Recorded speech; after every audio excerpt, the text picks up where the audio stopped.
Hello बच्चों, चलो इस प्रश्न को पढ़ते हैं। इस प्रश्न में पूछा हुआ है, यदि एक गैसीय अभिक्रिया में डेल्टा एच एंथैल्पी में परिवर्तन तथा डेल्टा ई आंतरिक ऊर्जा में परिवर्तन हो तो निम्नलिखित में से कौन सा सही है, ये आपको बताना है। डेल्टा एच और डेल्टा ई में संबंध के बारे में बताना है। तो ठीक है, चलो हम इस प्रश्न की मुख्य अवधारणा को सीखते हैं। मुख्य अवधारणा में हमारे पास में आता है, किसी भी रासायनिक अभिक्रिया के लिए रासायनिक अभिक्रिया के लिए डेल्टा एच तथा डेल्टा ई में जो संबंध होता है, डेल्टा ई में संबंध होता है वो होता है delta H equal to delta E plus delta N G R T. ठीक है, यहाँ पे डेल्टा एच है वो है एंथैल्पी में परिवर्तन, डेल्टा ई है वो है आंतरिक ऊर्जा में परिवर्तन, और डेल्टा एन जी है वो है गैसीय मोलों में परिवर्तन, और आर है गैस नियतांक, और टी है यहाँ पर तापमान, वो भी केल्विन के अंदर। ठीक है, तो यहाँ पर डेल्टा एच और डेल्टा ई में ये संबंध है। ठीक है, तो अगर हम यहाँ पर बात करते हैं डेल्टा एन जी के बारे में, तो डेल्टा एन जी होता है प्रोडक्ट में gaseous mole minus reactant side, अभिकारक के साइड में गैसियस मोलों का अंतर होता है। ठीक है, तो अगर हमारे पास में डेल्टा एन जी का मान है वो 0 के बराबर आता है, तो आपके पास में डेल्टा एच तथा डेल्टा ई है वो क्या हो जाता है, बराबर हो जाता है। डेल्टा एच बराबर क्या हो जाता है, डेल्टा ई हो जाता है।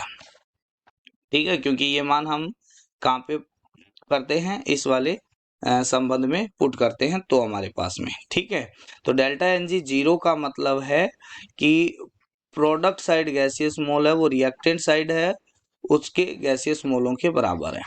अगर हमारे पास में प्रोडक्ट के मोल है वो ज्यादा है, उत्पाद के मोल ज्यादा है, अभिकारक के मोल कम है, तो इसका मतलब हो गया कि डेल्टा एन जी